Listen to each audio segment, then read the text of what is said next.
Thank you for listening to Lone Star Community Radio. This program was broadcasted and recorded live from the LSCR studios in downtown Conroe, Texas. Lone Star Community Radio is supported by listeners like you. Donate and sponsor today. For more information on getting involved with Lone Star Community Radio, contact us at lscrstudios@gmail.com or visit us online at www.irlonestar.com.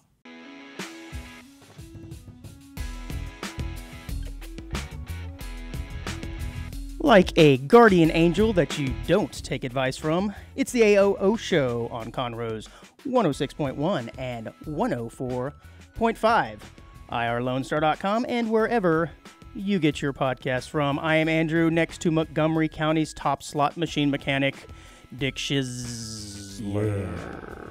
I want to apologize if I cough or hack or whatever. I'm still sick. You're such a hack. I'm still under the weather. All right, let's not bury the lead here. Let's go ahead and address the elephant in the room. You have a mustache. Yeah, it's pretty baller. It is pretty baller, but that's a pretty risky decision, I think. Mustaches are pretty divisive. I myself could not pull off the mustache. I have to have some friendly accompanying facial hair with it. Otherwise, I look but like... see, you can actually grow a beard. Quite the See, I twerp. can't really grow a beard. No? So, the stash looks pretty dope. Yeah, no, I love it. So that's gonna be a mainstay for a while. Okay. I don't know that I'm quite used to looking at it because it did come in here in the last week. It made a little visit on your upper lip in the last week, I think. Yeah. Well, was this a conscious decision of one day you woke up, you looked at yourself in the mirror and said, this lip needs some hair? No, it was something more of... I forgot. I was hanging out with one of these beard guys that like does the oils and everything. Oh, does he have like a long beard though? Yeah, but he like treats it, and he goes, because I was like, yeah, I can't grow a beard, and he's like, you can grow a mustache. I can just look at your face, your mustache will be fine. Wait a minute, hold on. He could look at your face and tell you were able to grow a mustache. Yeah, because like my beard doesn't grow evenly, so that man has magical powers. He was like, but he looked at it and he goes, "Well, your mustache does, so just do a mustache." And I was like, "Okay." So you took the advice. So I was sitting there. I think I would take his advice too. If he could look at me and tell me what my facial like patterns were going to be for facial hair, I'd take his advice too, man. That's impressive. But one thing I noticed with the mustache is when I smile, I look goofy. But if I just keep a straight face, it's like it looks pretty cool. And I got a lot of that this weekend. So you're going to be walking around with like the Trump mugshot look all the time. Yeah. Look at me and my stash, ladies. Yeah. So many jokes there. I could make, but I'm not going to. It was fun, though. It's a family show. I definitely, I went to Austin this weekend for my best friend's birthday, and I fit right in with the mustache. So it's like. Oh, yeah. I bet there's the mustache has seen quite a resurgence lately. Oh, yeah. And especially when you're watching baseball. I see a lot of guys now rocking the stash. Like, oh, man. Because it kind of goes in and out. You know, these facial hairstyles go in and out. But you know what never leaves? The beautiful red beard. Yeah. I mean, you got something solid going, and I don't. It's not all that red anymore. But, yeah. Yeah, it's okay. So you went to Austin. I heard you saw a comedy show. Yeah, dude. I saw Ron White. So I read a few years ago that Ron White no longer drinking. He had like one. He had a beer. He didn't even finish it while he was up there. I wonder if that was even a real beer, because I heard that he had to stop drinking due to health reasons. And I was going to ask you. Obviously, you're a Ron White fan, as someone who would go to his show. Was his comedy any different? Because let's face it, like he was still good. It was like the whole night.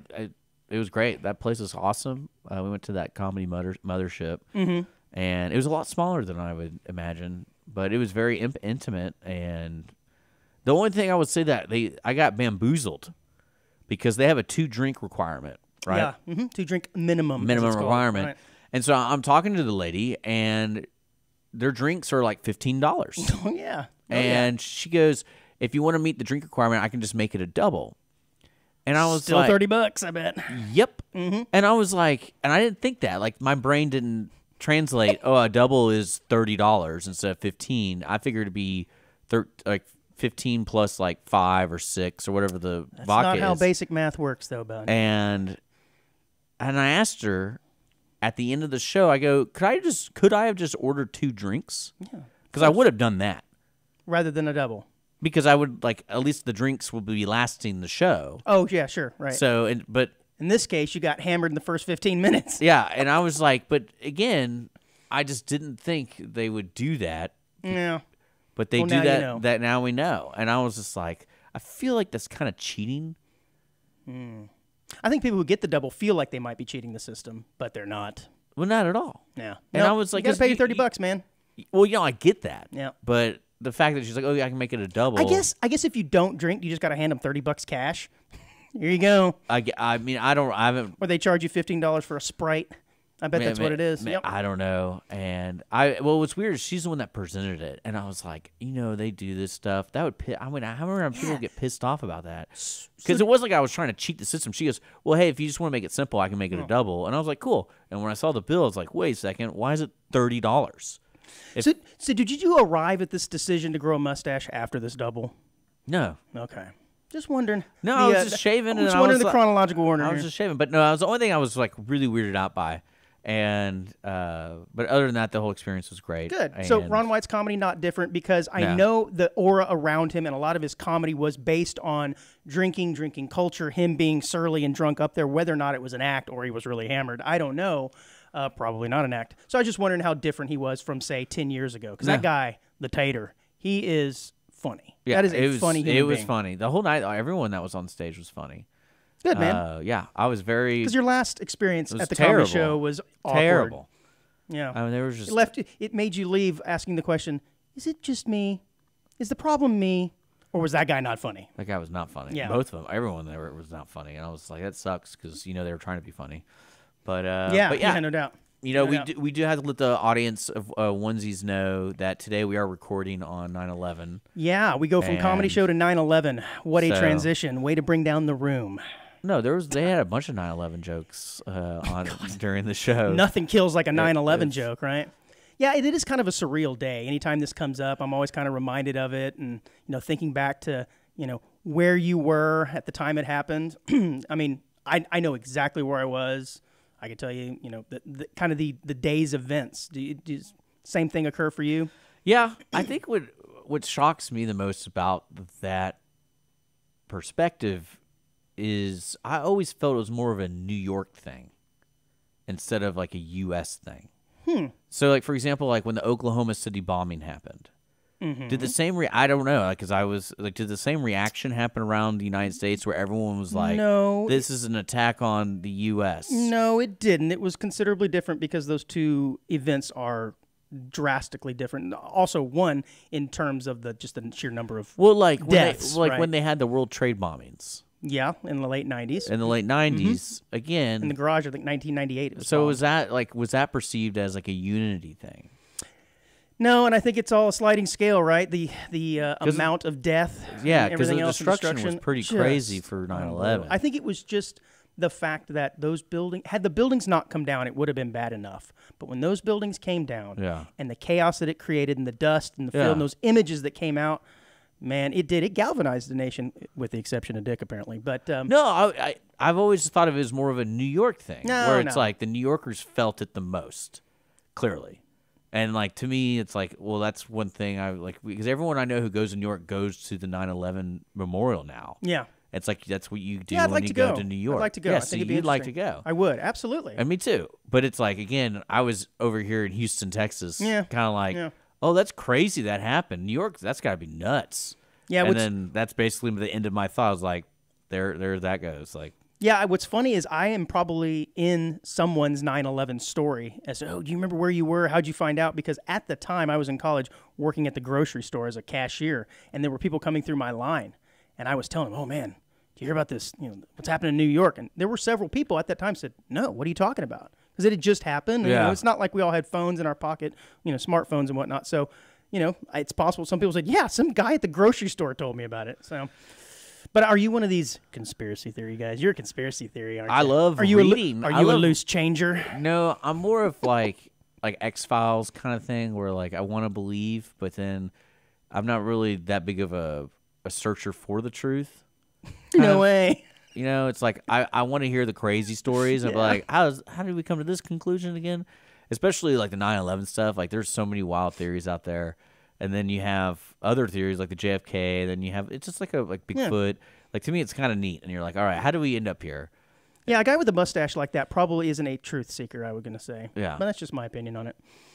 I'm more of an enforcer. I always thought it was I always thought it was funny though that people were like George Bush was the mastermind behind 9/11. At the same time, they're like he's a dumb cowboy. Like, how do these two things correlate here? You can't be a dumb cowboy and mastermind it. But I've been entertained by a lot of the conspiracies throughout the years, but I don't think I buy into any of them. No, I think it's just there's certain ones like the JFK thing really weirds me out. Mm-hmm. But that's mainly because how someone can just shoot a president. It's pretty crazy, man. Which to me is like not. It's happened a couple times, but not like to that effect where they're dead out in public like that. And too. out in public, such a public and event. It's like I can't imagine how simple that idea is, and like I'm just like, how does this not happen all the time? Yeah, I know. Mainly because some people are crazy, man, and it's like I know. Unfortunately, yeah, they crazy. But that conspiracy though is fun. Like that movie JFK is a really fun movie. Oh, you're talking about the 1994 one? Yeah, with I think it's Ridley Scott. Is it Ridley Scott? No, it's Oliver Stone. Oliver Stone. Mm-hmm. But yeah, like that kind of stuff, totally down. But other conspiracy, like the 9/11 stuff, never really. I just again, it's one of those things where it's like it's so sad it happened. Yeah. It happened in New York, and it's sad that everyone lost family and just the craziness of it. But like I remember being in school, and all of a sudden we got pulled out, and we got pulled into like the assembly room, and we're watching on TV. And I remember thinking, going, "Why are we watching this?" And like, but all those teachers wanted to watch it. Sure, yeah, absolutely. And so I was. It's a major defining moment in United States history. And I was like, "Why are we watching this though? Like we're kids." I think I was like 12 at the time. Oh wow, yeah. So I was like, "Why are we watching this?" Like I don't. And then of course you hear something where it's like put on Nickelodeon or whatever. Yeah, I was like, let's watch something better. But yeah. Well, the other thing in the news this week, I guess the end of last week and then kind of into this week, was the Danny Masterson news. Are you familiar with who Danny Masterson is? Yeah, it's the actor from that 70s show. Yes, that's correct. And he played Hyde on that 70s show. Yeah. Yeah. Did you watch that show? I've seen it before, but it wasn't like a every Tuesday night I check it out show. Yeah, it's kind of funny because I have watched it, and I have watched several episodes of it, but I think it hit me in that time period of my life at just the wrong time. I think it ran from 1998 to 2006, and at that time I was sophomore in college. I'm not sitting down on a Tuesday night and watching a sitcom. It's just it hit me in late teens, early 20s. I think maybe the later episodes I watched a little bit more as I got a little bit older, but had I been maybe a couple years younger or a couple years older, I probably would have watched more of it. But still, the news of him being convicted of rape, that was back in July. I remember that story kind of came and went because it seems like this story's been going on for a while. The talk of him going to trial has been going on for years. He was convicted. Well, the sentencing came down on Friday, and that's the part that blew my mind. He's getting 30 years to life. And I heard that and thought, good grief, that seems like a lot. There must have been, and I didn't follow anything on the trial, there must have been some hardcore evidence, and that judge was definitely going to make an example out of him, it seems like. 30 years. Normally, in these type cases, he said, she said kind of thing. I was thinking the guy was going to get 5-10 years or something. 30. Were you surprised by that? Oh, yeah. Especially with the crime being committed 20 years ago. Right? Yeah. So that was the only thing I was like, when I saw that, I was like, dang, he must have been a bad boy. That's exactly what I was thinking. Oh, he drugged him, I think. So, yeah, he must have been a bad boy, and there must have been some clear-cut evidence. Again, didn't follow it too closely, but what I'm really interested in is the story that's broken subsequently is the Mila Kunis and Ashton Kutcher video that has come out. I guess it was yesterday. Have you seen any of this news? Yeah. So funny. So apparently, if you're not aware, Mila Kunis and Ashton Kutcher, who also were on that 70s show along with Danny Masterson, were asked by his parents during the trial to write letters of character on his behalf, as one might do. I think this happens quite often. And they wrote some letters. Now, I haven't read the letters, but I guess they're out there because the internet has lost its collective mind over this, and basically saying that Ashton Kutcher and Mila Kunis are supporting rape culture and supporting a rapist, this, that, and the other. And I'm like, hold on, time out. Without even knowing what was said, I highly doubt they did this, right? I would like to think that you could still write a letter of character on someone's behalf and still also believe that they're guilty of the crime, right?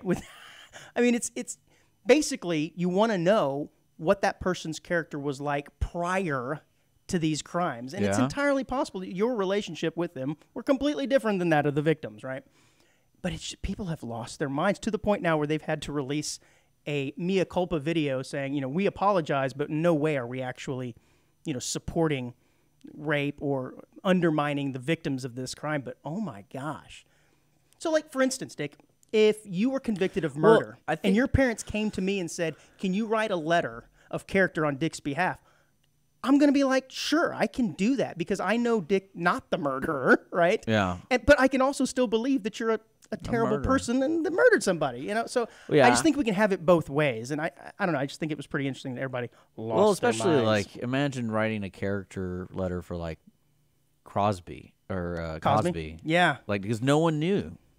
Man. But yeah. some people knew. But like the people who had written the letters, like I still don't believe this. But then it's. But also, I think the scenario that these guys are in, or these actors, I don't think they wrote the letter with the intention of changing the outcome. No. So no, because I want to say those letters are really used for after the fact, where like you're making the sentencing, and then it's like it was for sentencing. Yes, this was just recently. This was so I don't think the letters were written before he went to court. But like it was the after lawyer the fact. randomly goes, you know what? Mila Kunis really likes him, so let's keep that in mind, jury. Right. But I guess that's the hope. The hope is you write these letters to the judge, so the judge for the judge, keeps not that the in jury. mind. Right. So it's a little different. It's a little different, and obviously it helped none because I he or she put the hammer down on him. Yeah, I mean, it's because I feel like there's a certain threshold when you give someone 30, 40, 50 years where it's like, okay, so clearly you're hoping this person dies in prison at one point. And I mean, it's just like, but then you're basically saying he's a menace to society. Yeah, it's a weird position. If you're going over 30 years, you're basically saying this guy can never come back into society. He needs to be. Yeah, he's 47 years old. Danny Masterson is, so in theory, assuming he makes it, he'll be 77 at a minimum before he's eligible to even come out for parole, which he probably will not. Mila Kunis says the letters were not written to question the legitimacy of the judicial system or the validity of the jury's ruling. But it's just kind of weird they actually had to come out and say that, because to me it's like, duh. But again, I don't know what the letter said, unless they literally said, what they're being accused of. Hey man, rape ain't that bad. Then I could see, but I highly doubt that's what was said. I think it's also people don't understand the judicial system itself. System. Yeah, judicial.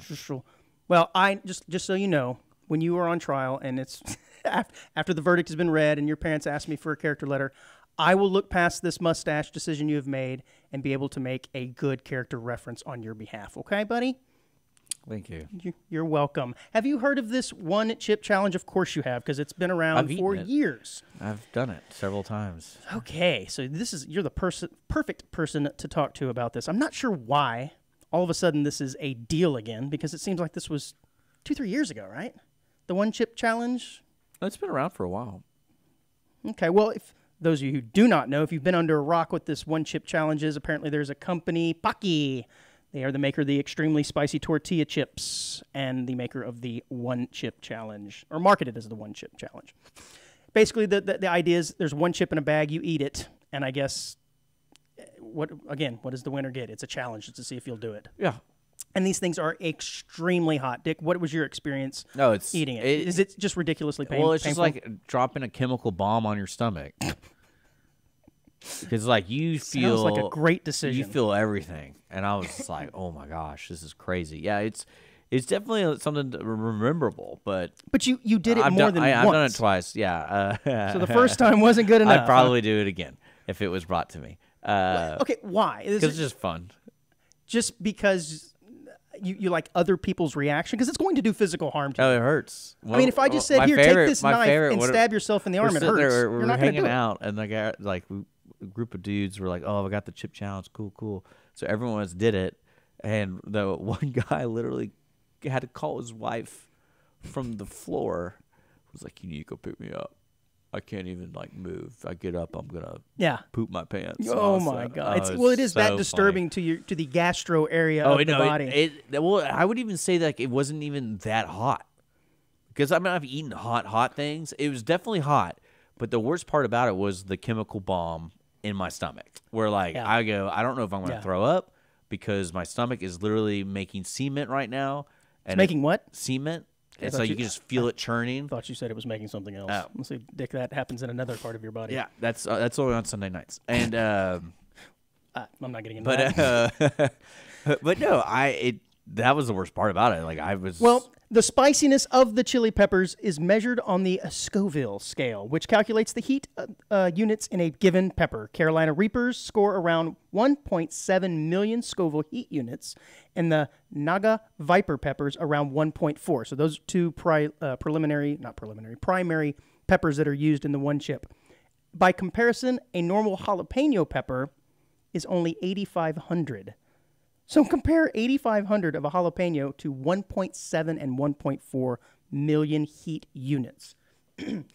No, I ain't doing that. That just sounds stupid. Well, as you can imagine, this product comes with warning labels on it. In fact, I think you have to be a certain age to purchase it.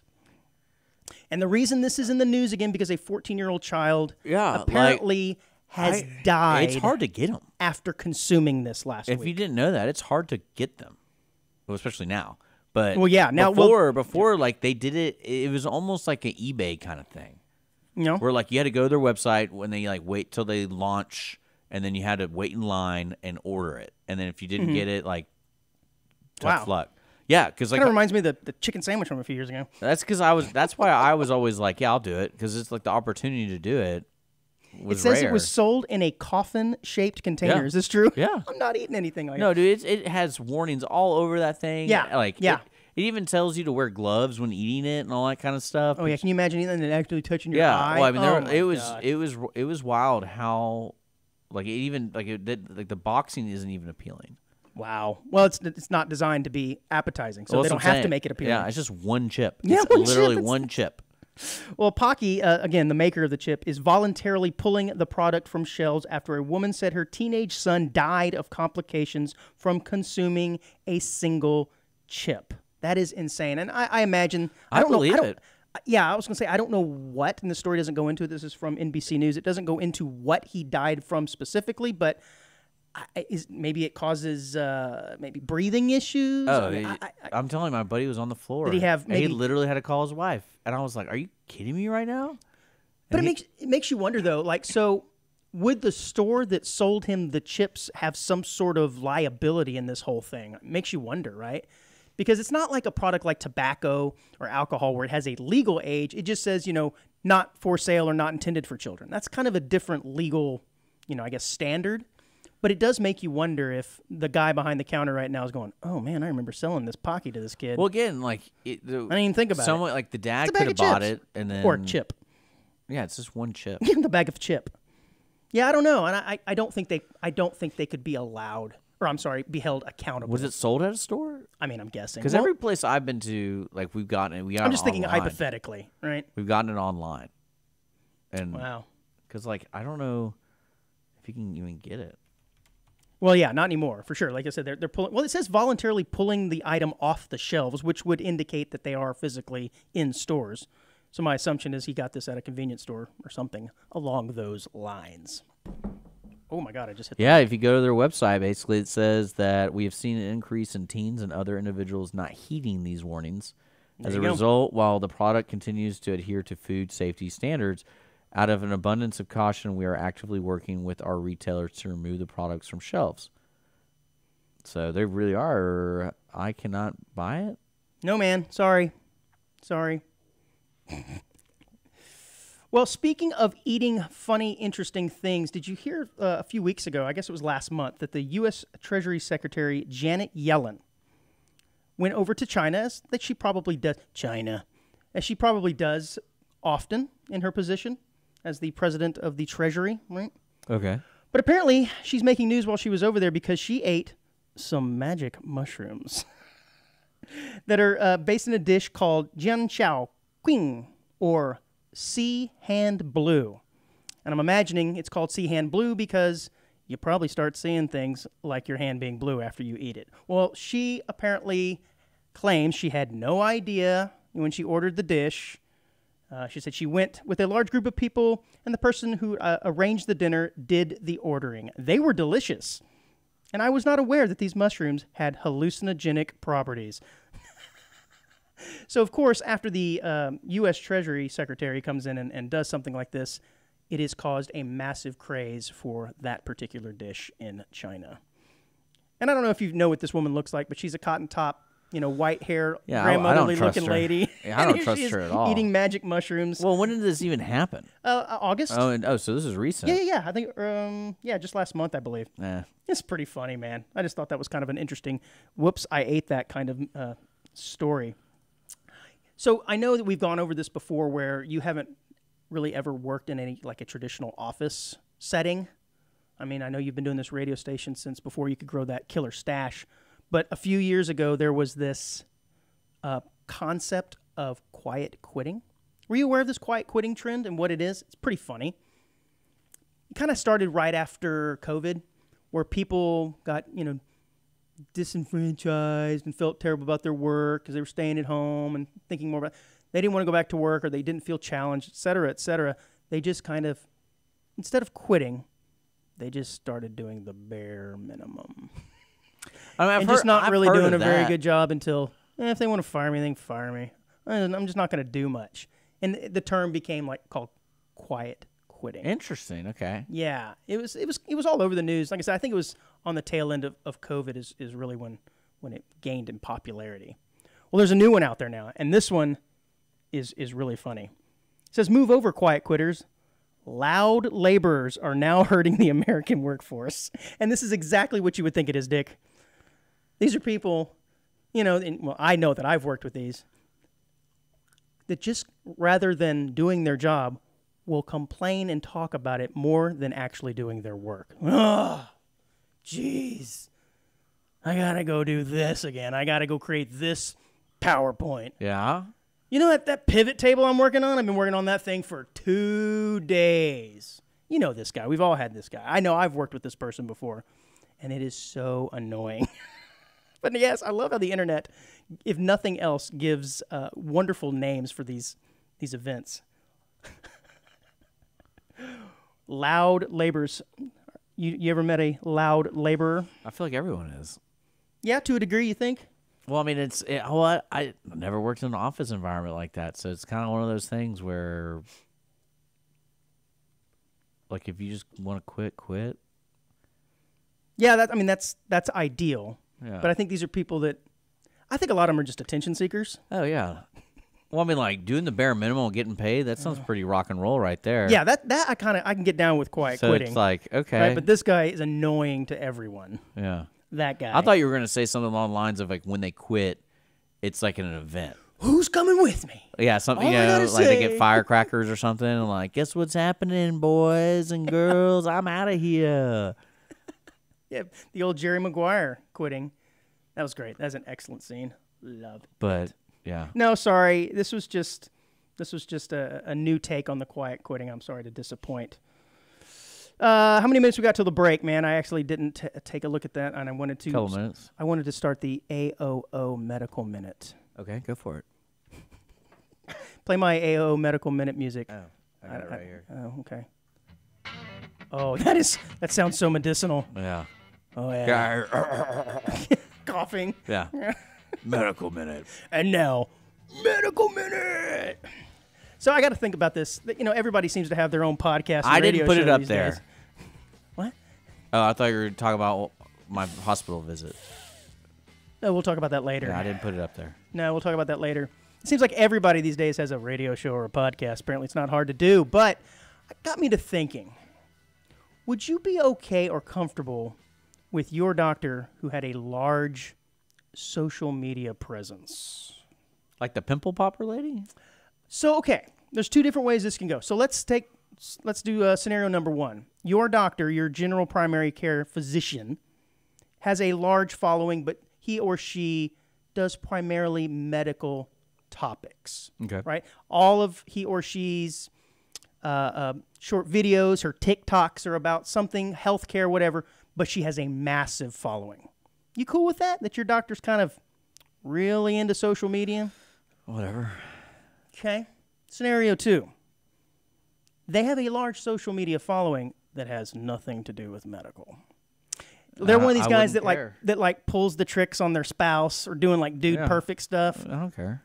You wouldn't care. I think that would bother me quite a bit. I would like to pretend that my doctor doesn't even have the internet and just has their nose in a book reading about newest medical science all the time.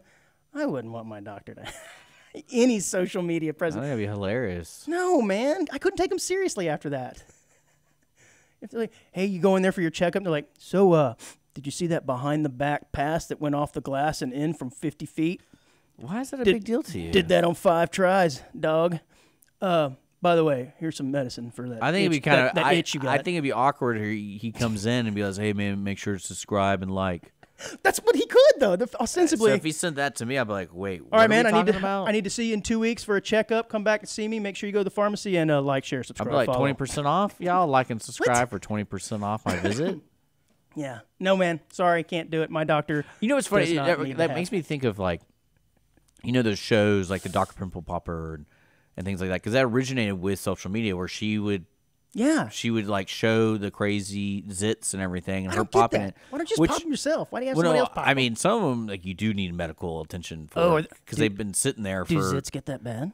Yeah, people like really. Some of them like have been there for 20 years. Wait, a 20-year-old zit? Yep.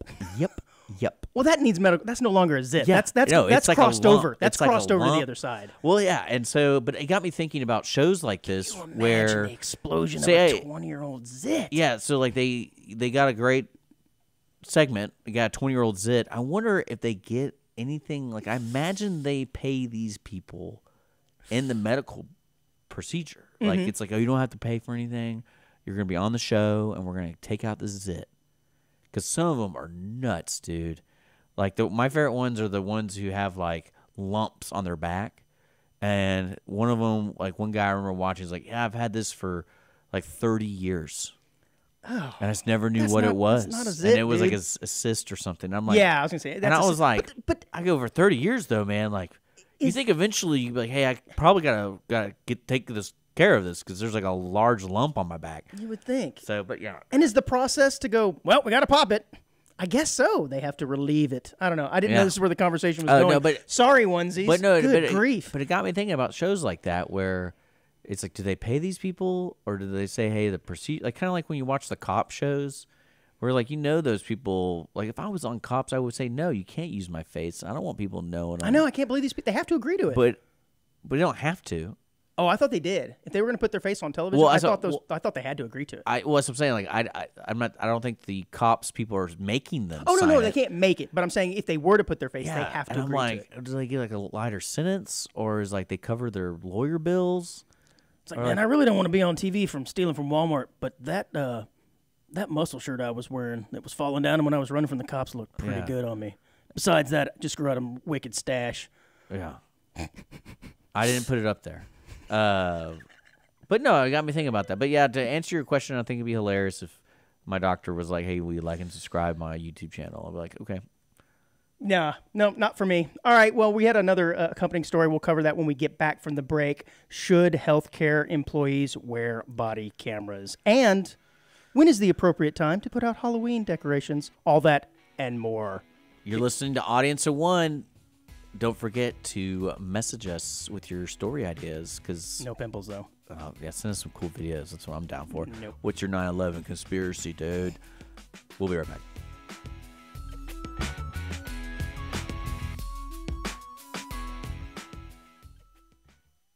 Audience of One, Wednesdays at 10 a.m. right here on Conroe's 106.1 and 104.5. Listen to the brain droppings of local hosts, me, Andrew Belshner, along with the jewel of Montgomery County radio, Dick Schisler. Topical musings, news stories, oddities, or just weird conversations that we normally have with ourselves, all mixed together with the occasional guest. You can also find us on Facebook, YouTube, and Apple Podcasts. All right, welcome back, onesies, to the second part of Audience of One. Don't forget, we're here every Wednesday at 10 a.m. on YouTube, Lone Star Community Radio Podcasts, Facebook, FM, all that good stuff. Audience of One Show. Just look up Audience of One Show. You'll be fine. Don't forget, you can always write into us at audienceofoneshow@gmail.com for all your comments, articles, and whatever's on your mind. Because we've been all over the place today. The show is always all over the place. That's what I love about it. It's just whatever is next up on the run sheet. Go. Yeah. Craziness. Not your average community radio show. I didn't put it up there. That's what we learned last segment. Still not fully sure I get that. Not sure I want to know, actually. But you were talking about, should doctors wear body cams? Yeah, man. And I was thinking to myself, what jobs currently require body cams besides police officers? Well, this job apparently requires a camera. Got to have it in my face. Yeah, but you're talking about body. Pointing out. Yeah, I don't know. Yeah, police officers, definitely the only ones that come to mind. I imagine security officers, but that's along the same lines. I don't know, man. But this story from chiefhealthcareerexecutive.com talks about the idea of health professionals, and mainly probably surgeons, I would think, but it could be any health professional, wearing body cams. Now, it says back in September, a Pennsylvania hospital came under scrutiny after employees used their personal devices to take photographs and videos of a patient under anesthesia who had suffered a genital injury. You know what that means, right? It means his nuts hurt. Yeah. Yeah, and so they took their camera. I'm like, bro, look at that.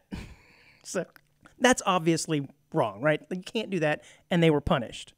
But it does kind of bring up the idea of, well, if the doctor is wearing a little camera here and that video, you've agreed to it, that would allow you to go back and see the procedure to see if anything nefarious was going on, whether or not they were playing with your injury, if you know what I mean, during the procedure or being inappropriate. But it kind of is a slippery slope, right? Because then afterwards you can go back and critique their job to the nth degree and say, well, you did this wrong. And then I think it's going to add like a mountain of legality to it. But at the same time, as a patient, wouldn't you kind of want that? I guess depending on the procedure. Because if I had a genital injury, I don't know that I'd want it filmed. And then, of course, with the way technology is now, there's always some breach of security. And then it's, oh look, the AOO host Andrew's genital surgery is now out on the internet or something crazy, you know? Yeah, I don't really know, because the HIPAA law is so protective, and being able to sue a doctor is such a frequent thing. Yeah. So I imagine... But could it also be used to protect the doctor, too? He could say, look, yeah, I did everything according to the law. I don't know. I don't know where I fall on this, to be honest with you. Yeah, I don't really know either. But apparently paramedics wear them. In the same article, it does talk about in some states, paramedics are wearing body cam. And I guess that makes sense because they're involved in like highly leveraged situations in the heat of the moment. And, you know, there could be some, like in accidents and things like this, where there could be some questions as to whether or not they were part of the problem or part of the not crime scene, but an accident scene or something. I guess that kind of makes sense, but I don't know what else should be wearing a body cam. Yeah, I don't know. Gets back to your streaming, though. What if that doctor, who's got a nice TikTok following, I don't know, also comes in over the surgery? Well, I mean, I think check this out, guys. It's interesting because, you know, that would affect the entire industry, and you always have select few who would like it. Mm-hmm. But then you have a select few who would dislike it. And I think you'd have to agree to it. As a patient, you'd have to agree to allow this first, right? Well, I figure it'd be the other way around, where like it's a service they offer. Yeah, but what if you don't want to be filmed? I think you would have the option to decline it. Yeah. Yeah. Okay. But then does it also give the patient the power to make the doctor do it? Yeah. I don't know. I guess it depends on what the actual law would be, or how if this ever came into fruition, what the law, how it read, I guess, or how it was written. Because I know, like, when I had my knee surgery, they had a video of the knee surgery. What? Yeah, like where he went in, like, but it wasn't like on his chest. It was like the camera on the above the operating table. No, it was like a camera in the scope.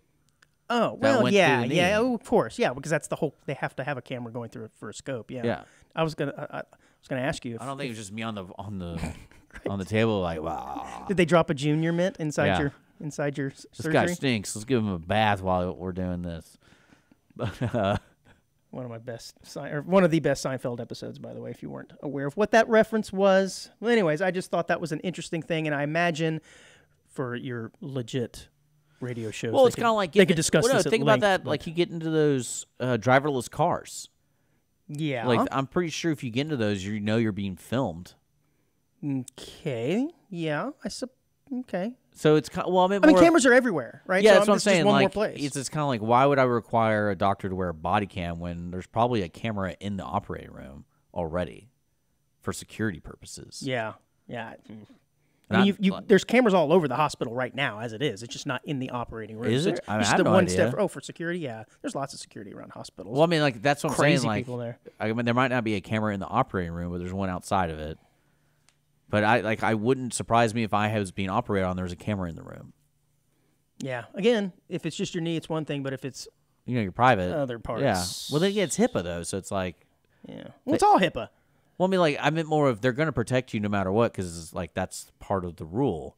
Like the doctors got to follow that. I'm telling you, man, we're living in idiocracy. Because you know, even if you hurt your genitals, they have to take pictures of it. They have to make a medical diagnosis. So those pictures are somewhere. I guess. You know what I'm talking about? I don't know if they need to make pictures, but I no, suppose that's, you're right. that's how they. I mean, that's how a lot of doctors work. I guess. Yeah. And like, I mean, I can give you an example. This girl I knew, she took a lot of pictures of wounds, and I was amazed that like every day she's taking 140 plus pictures of just, but it was on like a simple camera, and I was like, that's just floating around, yeah, it's out there. and yeah, I just think it would be interesting to see like a doctor if he's filming it and also live streaming it, and again going back to his large social media presence, he's sewing you up and he's like, nailed it, dude, perfect.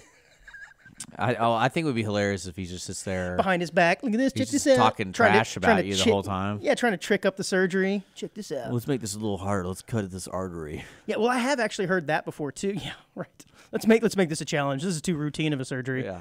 No, I have heard that too, where you'll have some doctors complain about other doctors' behaviors during a procedure, and they're making fun of a person or talking trash about the person while they're under. Again, cameras would solve that. You would assume that they wouldn't. Yeah, it'd they be wouldn't boring. do it. That life's gonna be so boring. It's coming too. Everything's gonna have cameras on it. Everything. So Switching subjects abruptly, because that's what I like to do here on the AOO show, Wednesdays at 10 a.m. When is it appropriate, as we now enter the middle of September, to start putting out Halloween decorations? I asked this question on I Love Conroe this week, and I'm getting a lot of different answers. But most people are saying, now, go for it, whenever you want, bro. yeah, I always feel like the rule should be you can't skip a holiday. Meaning, like, is there a holiday between now and Halloween? Well, what between now and I see what you're saying. No. So Halloween's up for grabs when it comes to decorating your house. Right, that's why it's a question, because you're not sure. It's a gray area. The Thanksgiving one really bothers me because people skip Thanksgiving and they go straight to Christmas. So like it'll be November 10th, There's some people put out some and turkeys. people put up Christmas stuff or they shop Christmas stuff before Thanksgiving is even here. Well, shopping's a little different. Like I can see, like you walk into Home Depot right now, it's covered in Halloween stuff and has been for a couple of weeks now. Yeah. Buying and purchasing, I understand that from a retail standpoint, but from a display standpoint, when is it appropriate? Because I've always been October 1. You got to wait till October. But, I know my wife is probably like, ooh, September 1. And I think a lot of ladies are that way. Yeah, they like to have the decorations up. To me, you can't put out pumpkins if they're going to boil out in the sun. It's got to be cool or something. Yeah, well, no, I mean, that's just I love people who put pumpkins out like right now. Yeah. Because it's like, It's going to be a gooey mess in 2 weeks. Now, some people do go to the like extra links with decorations. So to me, it's like, oh, that's that neighbor. He has that hobby of decorating his house. So who cares? Mm-hmm. But I guess my rule would be just you can't just skip a holiday. You can't hurdle a holiday to promote the next holiday. You got to wait till that holiday's over. Dick's rules for decorating. Well, I mean, because you can't really decorate for Labor Day, right? And that was what, last Monday? Mm-hmm. So you might be able to hurdle that one because no one really has. There's not like a Labor Day aisle at Home Depot. There's only a couple of holidays that you really decorate Yeah. the outside of your house for anyways. Yeah. It's really just Halloween and Christmas, right? Am I missing something? Easter kind of. Oh, people yeah, like people putting a little bunny out there. Yeah. Whatever. I and mean, I the know that some people do something for New Thanksgiving. Year's, Thankful out in front of your yard. Valentine's Day. Yeah, but I don't think people do their house, right? Some folks might do like their desk or their cubicle or Yeah. something. Those people are annoying. But Really? It's their cubicle. Who cares? they're still annoying. Bro, you're an adult. You don't need to Are celebrate. you quiet quitting now? Or is that loud quitting? I'd be like, Oh, I hate my neighbor. I would just fume inside.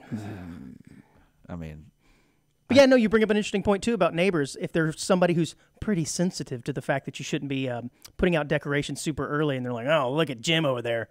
It's September 9th, and this guy's already got a skeleton out there. I'm gonna go take a bat to its knees." I never really cared. I mean, I don't care either. I just think it's interesting because everybody's got an opinion on something. But if you're gonna ask me, I'm gonna say October 1st. This is radio. We have to have like bold, idealistic ideas because that's what makes conversation. So I'm going to say October 1st, man. Again, I guess my biggest gripe has always been Christmas because, like, to me, Christmas. All right, when's too early to put Christmas deck? We'll have this conversation again in 2 months. Yeah, no, it's to me the rule December is 1st. It's December 1st or after Thanksgiving. Thanksgiving. There's a gray area, and I'm not talking like after the meal you just had of Thanksgiving. Like, do you adhere to the astrological December 1st, or you just say after Thanksgiving? Because there are years where Thanksgiving will fall like on the 23rd. Or 24th. Well, that gives you a whole week in November to get your Christmas on. Yeah, man. Start putting the lights out. I don't know. I think I try to follow the months, but I'll accept the gray area of the end of November for Christmas decor. There you go. Like my opinion matters. That's a good question. Have you? You know, I decorate. Yeah. Oh, I know. Have you heard this story that's kind of been making the news just south of here in Spring, Texas? Spring, Texas, there is a man who's gotten a lot of attention. This is from the Houston Chronicle. Apparently, this man had an adult, mind you, had a lemonade stand. And he was known, I guess, by the folks in that area as the lemonade guy. Well, he was asked by police to move. Okay. Because I guess he was putting up his stand in front of an abandoned business. And the business owner, the building owner said, "Look, man, you got to move. We don't want you in front of this." Okay, not that big of a deal. He does this, and people freak out and go to social media about it and this, that, and the other. And he's, essentially kind of made as a victim in the situation, which is kind of funny to me because it's not like they said, "You got to close up," or they did some hostile takeover of his tent or whatever. They just told him to move down the road, and he benefited from it tremendously. This guy has now gotten really popular on Soch. And his name is Issa Hakim. And his lemonade stand is now in the 2300 block of Louetta in Spring. What is the most interesting about this, though, is he sells lemonade for $5 a cup. Seems a bit steep, Dick. Well, everything's more expensive. I knew you were going to go there and just chalk it up to, it's Biden's inflation, bro. No, it's just, I think... if that guy wants to charge $5, like whatever. Dude. I will say it's 32 ounces worth of lemonade, so that's a generous portion. Yeah, that's a lot actually. And I think this guy is from I forgot where he is from, but apparently this is a recipe from his home country. And from what I've heard, the lemonade is fantastic. And I'm thinking it better be for $5, right? That seems like an awful steep price to pay. But then my second observation here is, aren't lemonade stands for kids? Because you're kind of taking the steam away from the little girl down the street, selling it for a nickel or a quarter. I mean, look, I'm all for the guy trying to make a living. Yeah, I get it. But come on, man. Well, no, I dig it. Sell gourds. Sell pumpkins like everybody else. He's selling whatever he knows. Yeah, no, apparently he has a recipe that is absolutely phenomenal. I do actually want to try this though. I'm not slamming this guy, to be honest with you. I'm just making a radio joke. But $5, quite a bit of cash for lemonade. You going down there and paying $5 for lemonade, Dick? I'm trying to figure out where exactly that is because I used to run around Spring all the time, but Louetta. Let me look it up. I'm looking it up. Is it right by 45? Riveting Yeah, radio. It's as right Dick by looks up. 45. Okay, that's what I was wondering. Because it might have been around where the Sonic I worked at. But again, if people want to get out and buy ice cream or go get a lemonade, go for it. Like, I think it's inconvenient to stop and go like that. Like, to park, get out, go talk to the guy, give him $5, and then be on your merry way because you can't make lemonade at home. Like, Yeah. not like this. Yeah. Again, apparently it's pretty good stuff. And hey, if he needs to make a buck, whatever. But I just think it's funny, these types of stories, how certain things will go viral. And in this guy's case, I mean, he just had to move 10 feet or whatever. It's not like he really damaged his business. In fact, he's benefiting from it. Well, no, it amazes me because, especially being in downtown Conroe, I learned so much about food trucks and what's allowed, what's not allowed, and the original rules were so ridiculous to where it was like you basically made the rules to hurt food trucks instead of like trying to bring some type of compliance to it. If I had to guess, can I raise my hand, teacher? Okay. If I had to guess, those rules were probably written before the concept of food trucks were what they are today, and they probably extend those existing rules to food trucks, and they don't really make sense anymore. And so it does seem like they're not trying to cater to them because they didn't want somebody selling a hamburger out of their back of their truck. Well, yeah, because the main rule that hurt them was basically you're allowed to be open for 2 hours. That makes no sense. And it had to be any time of the day. So, like, if you're a breakfast place... Oh, I know what they're doing. You're open up for 2 hours. But you can't open up for another 2 hours later in the afternoon to do lunch. So, like, you can only open up for 2 hours. And basically, that's Wait, that's the maximum or the minimum? That's the max. Oh, I thought you said minimum. No, that's the max. You can only be open for 2 hours. And that rule stands today? No. They changed it. Ah, okay. Because that even applied when there's events. Man, yeah, that makes no sense. But that only applied to restaurants that had wheels, essentially? Pretty much, like just food trucks, like vendors, food vendors. Like, so if you're doing snow cones, if you're doing whatever, like to get a permit, you had to get a permit for that day, every day. So that's kind of crazy. How I would get around it? I wouldn't have a food truck. I'd have a food sedan. No, because what was it, a while back, we had a guy who just retired and just wanted to do hot dogs.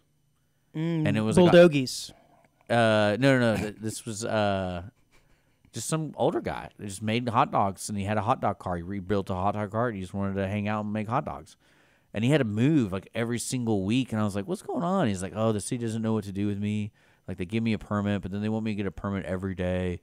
And then, but like, I just want to... Did he have a cart? Yeah, it was like a cart, like an old school... Yeah, like the elotes cart, man. Like the New York carts. Yeah. So it was pretty good. And they were reasonably priced. I think it was like $5 for chips and 2 hot dogs. Man, he'd have to sell a lot in that 2-hour window to justify. Well, that's what I'm saying. It was weird, and he basically said, I'm not doing this anymore because it's just too much. Was he aware of the rule change? No, this was way before the rule change. That's what I'm saying. Is he aware of it? Now he can come back with a vengeance, and he can partner with Lemonade Guy here. Well, I think it even affected the table at Medley. Okay. Because it's a food truck area, so it's like a park. So they were like running issues with that when they were starting to build it because it's like, hey, these guys are here permanently. Come on, Conroe. Get your stuff together. Then again, it's like, whatever. Well, this Lemonade Guy's found the loophole because I don't think there's any laws against setting up a tent and selling lemonade any time of the day. Well, they call them home cottage laws, food cottage laws. Have you heard of this term? That's like if you make stuff out of your house for food. And like ghost kitchens. We talked about ghost kitchens a while back. There's certain rules on like how you can sell it, where you can sell it. And I don't think they can tell you how much you can charge, but it's pretty serious where like you have to sell it. You can't go to HEB and sell it to them and HEB sell it. Like you have to physically be the person who sells it. And or your employees or whatever that you pay to sell it. Because you're responsible for the quality control of that food. So I guess this guy had to get a permit to sell drinks. I guess. I think anything goes underneath I-45, though. Just saying, I've seen some pretty crazy stuff. Well, I mean, it's weird to me because certain neighborhoods don't care, certain neighborhoods do. Right. No, yeah. It all depends on where you're at. I did see a guy, this is probably on social media, he goes around in his particular neighborhood with a cart selling barbecue. I'm like, man, that's a pretty good idea. I mean, why not? Of course, the smell's wafting out. He's probably got a little fan blowing that smell. People can smell it, and they apparently has pretty good barbecue. So Good idea. So tell me more about this guy. He's just going to be there, and he has a social media, and then now it's like... Well, he doesn't have a social... Well, he might now. Okay. No, he was... Police Happenings, I think, is the social media group that he blew up on, and everybody said, hey, we got to go support this guy because the cops made him move, man. He's got $5 lemonade, and it's good. Go support him. And the reason they moved him was... Yeah, we covered this 10 minutes ago. I know, like, I still don't understand it.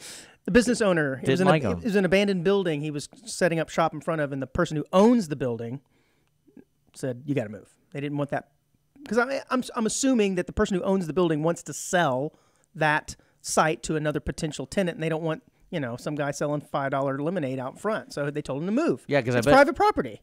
Yeah, I get it. I bet if he told the guy, "Hey, you got to rent a space if you're going to do that," yeah, probably. There's probably insurance for using the parking lot. Yeah, all that kind yeah, of stuff. There's probably liability if something happens on his property. Yeah, as a property owner, business owner, whatever, you don't want that in front of your building, I'm guessing. Anyways, have you heard of this guy Uri Geller? Nope. Okay. And that's not probably all that uncommon. He's been around forever, and the only reason I know of him is I believe I've referenced this on this show before. I was in a class in college called Magic, Ritual, and Religion, and we talked about Uri Geller. Well, back in the 70s, Uri Geller really came to, I guess his fame came to a head when he appeared on the Johnny Carson show, because he was famous for bending spoons. He had the ability to bend a spoon. And it was wow. And Johnny Carson was going to come on the show and basically debunk him. And more on that here in a second. But what makes me laugh about people like Uri Geller and the people that follow him because they think he's got some sort of magical powers, why a spoon? Why only a spoon? Why There is no spoon. There is no spoon. I feel like that's a reference to something. The Matrix. Oh, yes. Because they're literally bending spoons. Right. There is no. I know the steak isn't real, but anyways. I'm fascinated by these people, right? Like, so it's like, okay, well, why not a brick? I'm kind of creeped out how good he looks. Yeah, he's like 75 years old, and he looks awfully young. But yeah, so anyways, he went on the Johnny Carson show, and he was doing his little shtick. Look at me. He kind of would hold a spoon in his hand, and it would sort of bend right there in his hand. Johnny said, that's cool. Try it on this one, bro, right there on national television. Of course, Uri was not able to perform his magical spoon-bending trick with the spoon that Johnny gave him. And I'll never forget the clips if you've ever seen them online, and you'll have to do yourself a favor and look them up. Immediately, it goes to commercial when he's fumbling around, and it's just like the lines, those old 70s lines when it says, this program has been interrupted or something like that. Love it. Well, anyways, this Uri Geller has now made the news again because he is warning of a mass alien landing soon. Oh, I thought this was going to be cool. Okay, that's boring. Oh, come on. What's funny about it is the fact that he was in the news and I heard that name and went, what? Uri Geller? What? Oh, I remember this guy. It's the spoon-bending guy. Well, he believes, the 75-year-old illusionist believes that scientists... Michael. It's an illusion. I love it. He believes scientists may have stumbled upon superior beings from space after discovering a giant energy source 4,000 light years away while mapping radio waves. This is going to be good. I really Bro, did. he just discovered aliens landing soon. That is as big as it gets. I thought he was like a scientist or something, but he just bit metal with spoons. Like, who cares? Yeah. What's weird is all that UFO release stuff, and then it's kind of like we don't really talk about it. It's crazy, right? Like I hear news stories, and people who have credibility, people who have jobs and their own credibility on the line, going out and talking about, yeah, dude, we've got evidence of aliens, and everybody just goes, UFOs, UFOs, but also you have to really think about it is. UFO doesn't necessarily mean alien. No, correct. It doesn't. Just unidentified. Don't know what it is. And so I think that's what people kind of get disconnected because they want to see the monster. It's like... Don't assume they're monsters. They're listening right now. No, I know, but they want to see the the tall green and gray. Right. It doesn't have to be that. And it could just be their ship. It could be literally us with a mustache. Uh-huh. Absolutely. And I replaced the old Richard. And so... Yeah. Well, it is, again, I mean, I could be an alien. it is fairly amazing how these stories are becoming more and more prevalent, and people, it's not just your crazy uncle who drank 12-pack of, Busch Light and looked outside one night and went, look at that. These are people who either high-ranking Navy officials, people in NASA are coming out and saying, yeah, we've got stuff. We've witnessed it. We've witnessed it. We've seen it. We don't know what it is. Yeah, but again, that's more than we've ever had before, and it seems like we're not talking about it. Yeah. And these stories are quite So when you got frequent. Uri Geller. And Uri Geller. Look, there's a picture of him right here on this Metro.uk website that I sent you of him holding a bent spoon. Dick, how did that spoon bend? He didn't do it on its own. Actually, I know how he did it. Are you curious? You go back there and heat them up with like some heating element to where the metal was really, really hot and really soft. And of course, it didn't take much for him to just kind of do this with his thumb and warm it back up, and it would bend. Well, that's a good parlor trick. What's wrong with that? Nothing, man. Because there's some pretty great magicians out there. Yeah, he's not one of them. No. He's definitely not one of them. Well, it sounds like he has a lot of credibility. Yeah, man, we have a lot of stuff on the run sheet and no more time to talk about it. I'm gonna have to save girl math for next week. We've got a concept called girl math. Aww. Yeah, it's pretty good. Unless you think I'm gonna squeeze it in here, that's up to you, buddy. But we can save it for next week as well. We're gonna end on this crazy story. It's kind of fun and sad at the same time. I don't know if you want to show the pictures or not, but here locally, severe drought, as we know, has been upon us for a while. We have not been getting a lot of rain, and it's causing all-time low water levels. And in the Niches riverbanks here in, I guess it says the Beaumont area, right? Yeah. They have discovered, due to the low water levels, dinosaur tracks. And I'm looking at these pictures, and I'm like, those look like big old dinosaur tracks. And they show somebody sticking their foot inside of this other massive sort of looking three-clawed craziness. But I wonder how those tracks stay underwater like that. I mean, you would assume with water being on top of them, eventually they would just kind of erode. And what kept that cast of these huge tracks in place for all that time? I don't know. I'm not very smart. But they're pretty cool, man. Were you into dinosaurs? No, but I think it's interesting to see how real they are. Yeah, well, they are real. I mean, they're not making this up. And also, what was found? A World War I ship, a long-lost in Beaumont, along the banks of the Niches River. I think that's pretty cool, man, since you're not interested in the dinosaur feet. They're finding all kinds of stuff due to the low water levels. We need rain, Dick. We need rain. But we need more dinosaurs. Yeah, true. All right, man, that's all we have time for this week. Man, lots of stuff left on the run sheet. We'll all cover it next week.